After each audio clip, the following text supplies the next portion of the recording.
I think ये 20 साल की जर्नी है मेरी।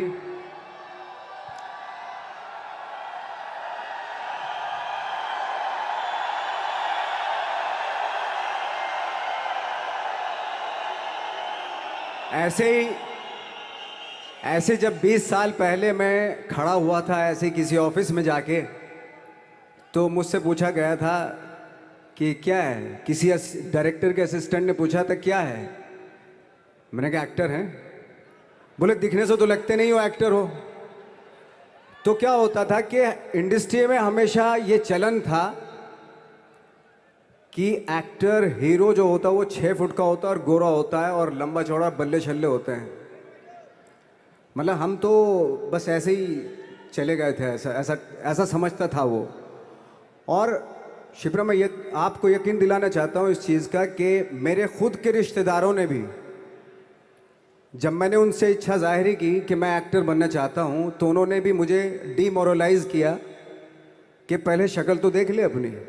क्योंकि 5 फुट का छोटा पतला दुबला सा आदमी, काला कलूटा, मुझे खुद को पता नहीं था कि इंडस्ट्री में मेरा क्या हाल होगा। बट एक जिद थी, एक जिद थी। और हजारों लाखों, मतलब सालों साल से इंडस्ट्री में सिर्फ यही चलन था कि एक्टर तो, हीरो तो जो है ऐसा होता है। लेकिन इन सब ऑड सिचुएशंस के बावजूद भी गए। लेकिन एक चीज़ मेरे दिमाग में थी कि जो सब कर रहे हैं वो नहीं करना है, तो अलग क्या करूं, अलग क्या होना चाहिए। उसके लिए ट्रेनिंग की ज़रूरत थी, जो मैंने नेशनल स्कूल ऑफ ड्रामा में आके ट्रेनिंग ली। 3 साल मैंने एक्टिंग की पढ़ाई की वहाँ पे, और अपनी एक क्राफ्ट के बारे में समझा कि एक्चुअली इस पर्सनैलिटी में अगर मैं लोगों को इम्प्रेस करना चाहता हूँ, उसके लिए एजुकेशन की बहुत ज़रूरत है। या जो भी आप काम कर रहे हो उसमें क्राफ्ट, उसका एक्सपर्ट होना बहुत ज़रूरी होता है। ऐसे ही हवा में नहीं कि जैसे पहले होता था, अरे यार तो बहुत खूबसूरत दिखता है, फिल्मों में जाके काम करना शुरू कर दे। ऐसा नहीं, किसी चीज़ को बारीकी से जानना, उसके लिए ट्रेनिंग की, एक्सपर्ट्स की, एक्सपीरियंस की ज़रूरत होती है। तो मैंने ट्रेनिंग ली नेशनल स्कूल ऑफ ड्रामा से, और 2000 में मैं पहुंच गया मुंबई। मुंबई पहुंचने के बाद जब हम किसी ऑफिस में जाते थे, आई थिंक उससे पहले चलन नहीं था बिल्कुल भी। हम लोग गए, जैसे मैंने बताया कि ऑफिस में खड़े हो के, भाई हम एक्टर हैं, काम दोगे क्या। तो बोले पहले हुलिया तो देख अपना तू। तो ये हर बार सुनने के लिए मिलता था, और वो बात भी सही थी। क्योंकि उससे पहले कभी कोई आपने देखा नहीं होगा कोई इतना बड़ा, कोई इतनी सी पर्सनैलिटी का 5 फुट 6 इंच का आदमी, पतला दुबला सा मरियल सा, कि कभी ये इस तरह के लोग एक्टर भी बन सकते हैं, हीरो भी बन सकते हैं, स्टार भी बन सकते हैं। ऐसा चलन था ही नहीं। मैं कॉन्फिडेंट था बिकॉज ऑफ माई ट्रेनिंग। मैंने ट्रेनिंग ली थी और अपनी क्राफ्ट के बारे में बहुत अच्छे से जानता था मैं। और उस चीज़ का सिर्फ कॉन्फिडेंस था मुझे कि आज नहीं तो कल, कल नहीं तो परसों, या 10 साल या 20 साल या 30 साल, 30 साल के बाद नंबर ज़रूर आएगा मेरा। मैंने कभी भी अपने को टारगेट नहीं किया, टारगेट नहीं दिया मैंने कि अगर 2 साल ट्राई करके देखता हूँ उसमें, अगर हो गया तो ठीक है, वरना कोई दूसरा फील्ड अपना लूँगा। ऐसा कभी नहीं। जिस चीज़ का पैशन होता है, जज्बा होता है, अगर आप दिल से चाह लो ना, तो पूरी दुनिया झुक जाती है उसके ऊपर। उसको पूरा करने के लिए पूरी कायनात एक हो जाती है कि इस आदमी की जिद के लिए, इस आदमी की जिद के आगे झुकना पड़ेगा। और पूरी दुनिया झुकती है आपकी जिद के आगे, लेकिन आपको जिद्दी होना पड़ता है। आपको बहुत सारे सेक्रीफाइस भी करने पड़ते हैं, क्योंकि ये आपने चाहा है। परीक्षा देनी पड़ती है आपको, जितना बड़ा इम्तहान होगा उतनी बड़ी परीक्षा भी देनी पड़ेगी। आसान काम नहीं है। छोटे छोटे टारगेट बनाएंगे तो छोटों में निपटारा हो जाएगा। हमेशा अपने आप को टारगेट बढ़ा दो। तो उसके लिए हमेशा अपने आप को अनकंफर्ट जोन में डालो कि जो इम्पॉसिबल है उसको पॉसिबल करने की शिद्दत, पैशन आपके अंदर होना चाहिए, वो हो जाता है। आज जो दुनिया में इतने सारे एक्सपेरिमेंट हुए हैं, ये सिर्फ इसी बिना पे हुए हैं, पागलपन के जरिए ही हुए हैं ये सारे एक्सपेरिमेंट। एक मैंने कहीं सुना था कि जब आप एक्सपेरिमेंट करते हैं तो फेलियर भी होते हैं, कई बार फेलियर होते हैं। कोई एक एक्सपेरिमेंट करने के लिए, कोई एक चीज़ करने के लिए बहुत बार हमने भी झेला है, बहुत बार फेलियर हुए हम लोग। लेकिन एटलीस्ट हमें इतने सारे फेलियर होने से इतने तरीके पता चले कि इन तरीकों से सक्सेस नहीं मिल सकती।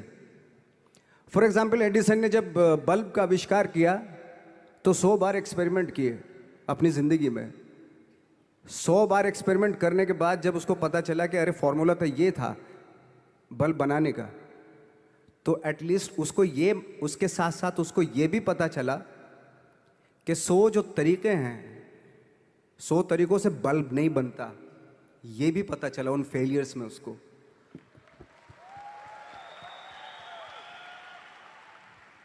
जब हम लोग मुंबई आए तो हमें मालूम था हमारे पास पर्सनैलिटी नहीं है, हमारे पास बैक नहीं है, या हमारे फादर दादा परदादा तो फिल्म इंडस्ट्री में है नहीं, हम ही हैं। तो हमें क्या करना चाहिए? इसलिए लोगों के बीच में घुसे रहते थे, आम लोगों के बीच में घुसे रहते थे, उनका एक्सपीरियंस सुनते थे, उनको ऑब्जर्व करते थे।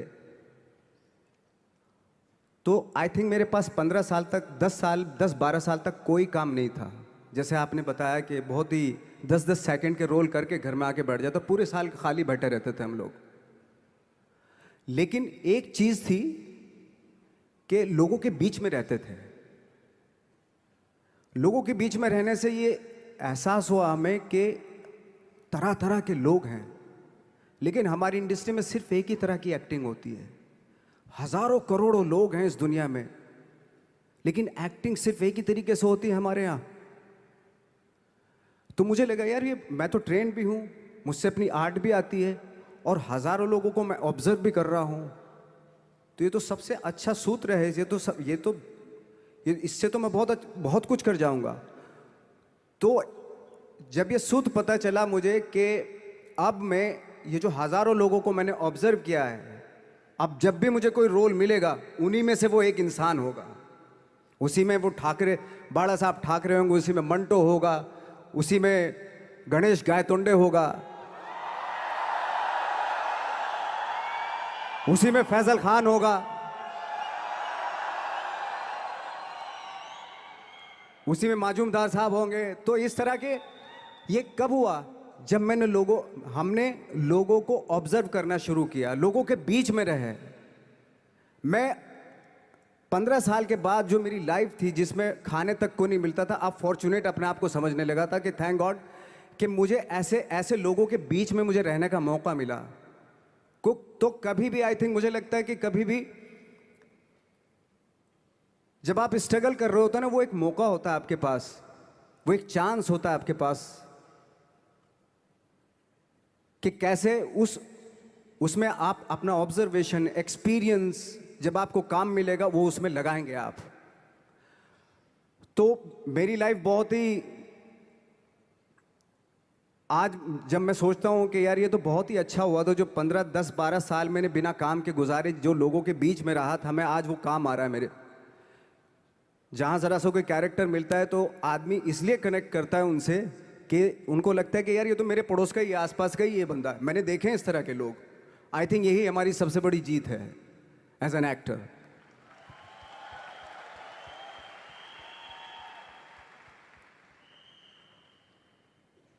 ऑफ कोर्स स्ट्रगल में बहुत सारी चीज़ें सेक्रीफाइस करनी पड़ती हैं, क्योंकि खुजली आपको हुई है, आप ही को मिटानी पड़ेगी। यू नो, आप जो आप हैं वो आपने बनना चाहा था, और अगर डिसअपॉइंटमेंट आ रहे हैं तो आप तो कंप्लेन भी नहीं कर सकते, क्योंकि आप ही ने चाहा था ये बनना।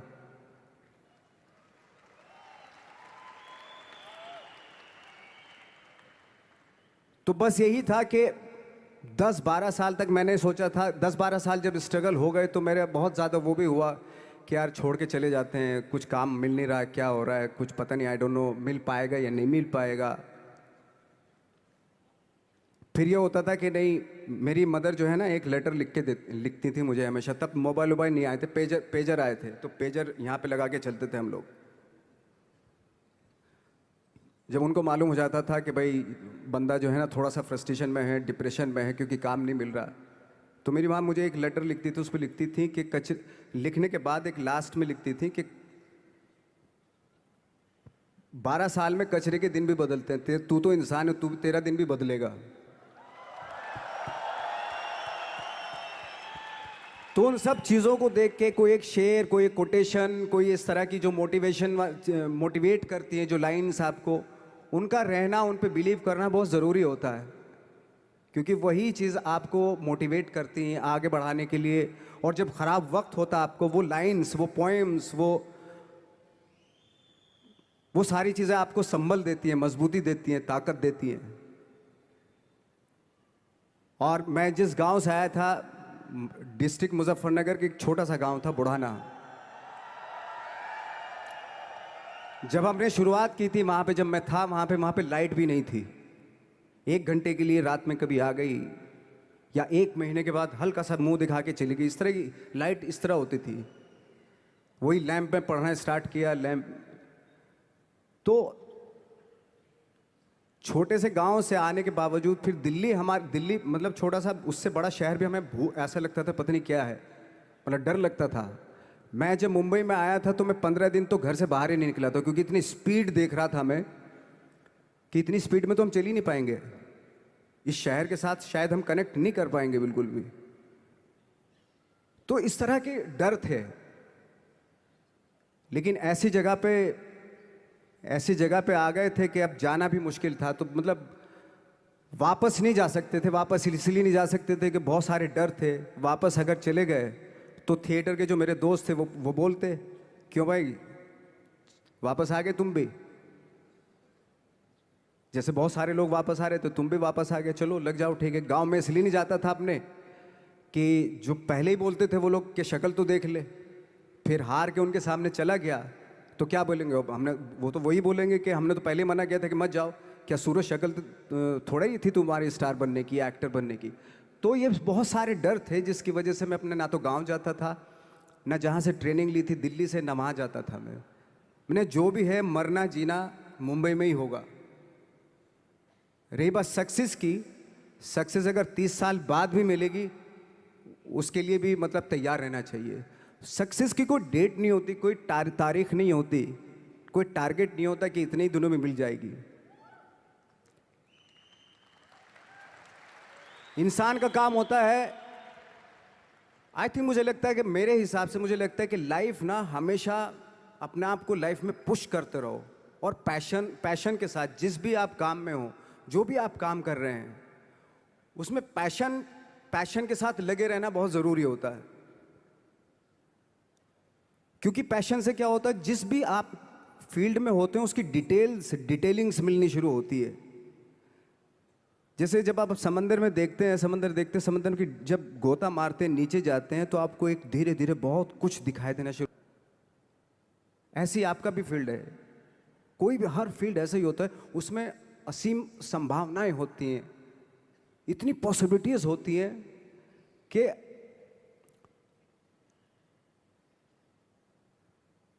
आई थिंक दुनिया का हर काम में इतनी सिर्फ अगर एक दर्जी है पैंट सीता है, 1000 तरीके की पैंट सी सकता है वो, अगर वो चाहे तो।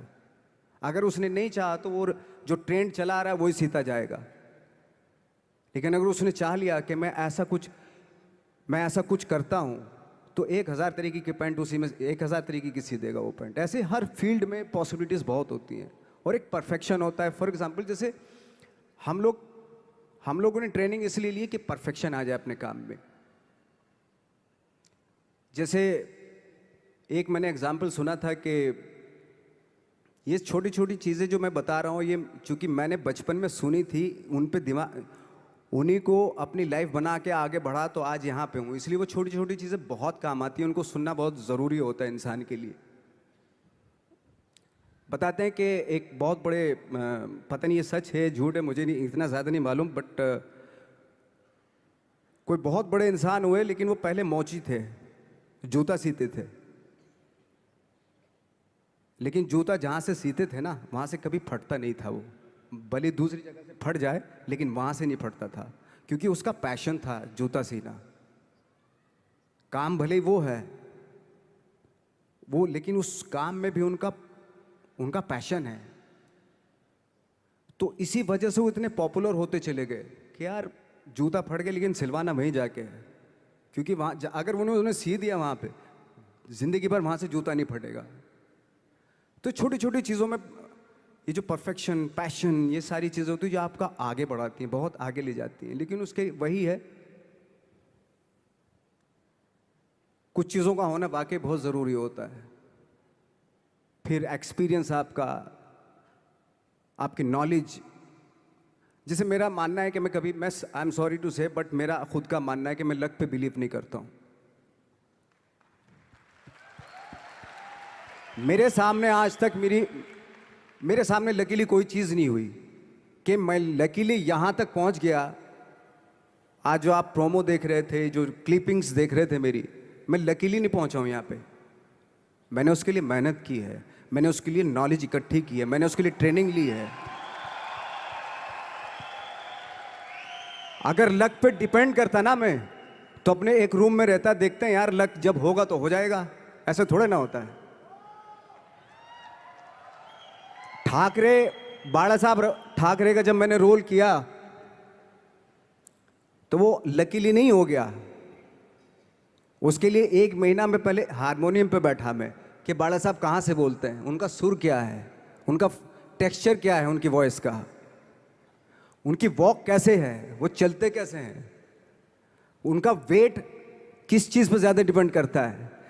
हर आदमी का जो वेट होता है, किसी का थाइस पे होता है, किसी का फुट पे होता है, किसी का बट पे होता है वेट, किसी का कमर पे होता है। हर आदमी का एक वेट शिफ्ट करने का एक अलग तरीका होता है। तो हम लोग इतनी डिटेल में जाते थे कि बाड़ा साहब किन चीज़ों पे वेट कर रख के चलते हैं, ऐसे चलते हैं, कोई या तो ऐसे चलते हैं या ऐसे चलते हैं, ये इस तरह की बहुत सारी डिटेल होती हैं। जब आप जाते हैं तो बहुत सारी चीज़ें पता चलते हैं। मेरे सामने इतने चैलेंज थे जब मैं बाड़ा साहब का रोल कर रहा था, तो वो मिमिक्री भी नहीं होनी चाहिए, कॉपी भी ना हो। जैसे अमूमन अक्सर होता है जब हमारे यहाँ बायोग्राफी की जाती है तो हम कॉपी कर देते हैं। उसकी कॉपी करना मतलब, अगर हम किसी की कॉपी कर रहे हैं या मिमिक्री कर रहे हैं तो वो वीकनेस समझी जाती है कि आप वीक एक्टर हो। और ये बात मुझे बहुत पहले समझ में आ गई थी जब मैं ट्रेनिंग ले रहा था। मैं ट्रेनिंग के फ़ायदे बता रहा हूँ आपको। जब मैं ट्रेनिंग ले रहा था ये हमें तभी समझ में आ गया था। और प्रिपरेशन के वक्त, बाला साहब की प्रिपरेशन के टाइम पे, कि मैंने कि इसकी मिमिक्री नहीं होनी, बाला साहब की मिमिक्री नहीं होनी चाहिए, ना कॉपी होनी चाहिए, और लगना भी चाहिए कि बाला साहब ठाकरे है।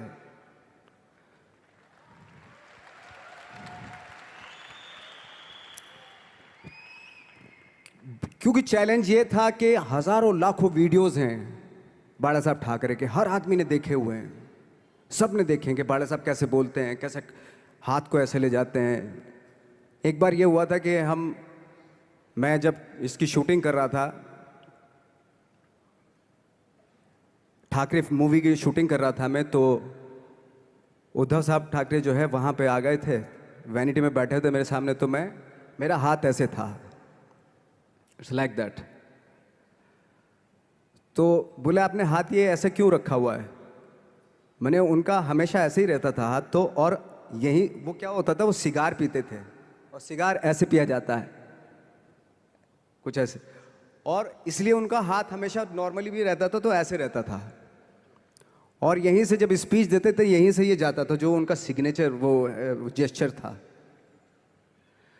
तो वो शॉक्ड हो गए कि इतनी डिटेलिंग आपने ली है। तो जब वो फिल्म देखी उन्होंने, तो फिल्म देखने के बाद उनको रियलाइज़ हुआ कि वाकई बहुत स्टडी की है नवाज ने उनके बाड़ा साहब के ऊपर। तो मुझे खुशी हुई थी कि थैंक गॉड कि ये सारा किस लिए हो रहा है, पैशन की वजह से हो रहा है। एक पैशन है, उसके बाद आपका एक्सपीरियंस है, आपकी नॉलेज है, आपकी ट्रेनिंग है, उससे ये सारी चीज़ें निकलती हैं। लाइक मंटो, ये जितने भी कैरेक्टर्स हुए वो सब हवा में नहीं हुए या लकीली नहीं हो गए। उनके लिए बाकायदा बहुत छोटी छोटी मेहनत की, छोटी छोटी डिटेल इकट्ठी की गई, स्कोर बनाया उसका, उन डिटेल्स का, तब जाके वो कैरेक्टर जो आप देखते हैं वो एक अलग इंसान दिखता है। वो मैंने कभी भी हीरोइज्म या इन सब चीज़ों पे बिलीव नहीं किया। जब आज मुझे बोलते हैं कि तुम तो स्टार हो, मैं सच आज भी मुझे यकीन नहीं होता कि मैं स्टार हूँ। मुझे लगता है कि मैं एक्टर ही हूँ, और मैं आज भी ढूंढने की कोशिश कर रहा हूँ, नई नई डिटेल्स ढूंढने की कोशिश कर रहा हूँ कैरेक्टर्स की।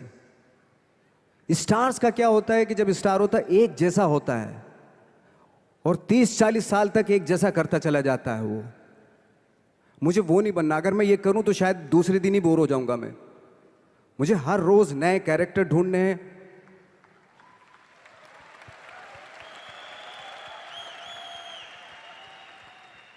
लोगों के बीच में रहना है, क्योंकि लोगों ये बीच में रहने से बहुत सारी चीजें मिलती हैं। मैंने एक रोल किया था लंच बॉक्स में, पता नहीं कितने लोगों ने देखी वो फिल्म, मुझे नहीं मालूम।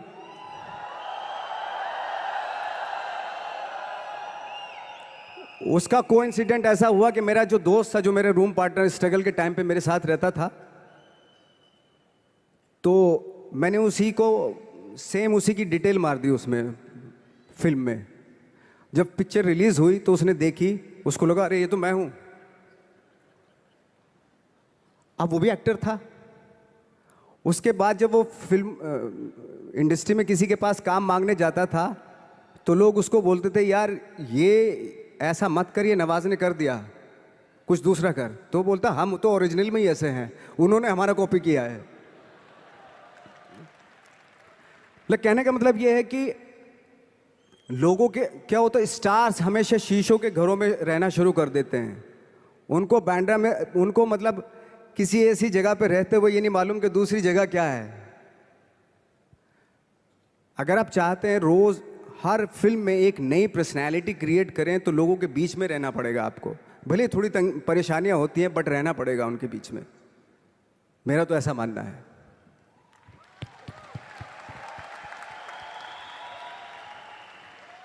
नवाज, आप बहुत छोटे से शहर से हैं, डिस्ट्रिक्ट मुजफ्फरनगर।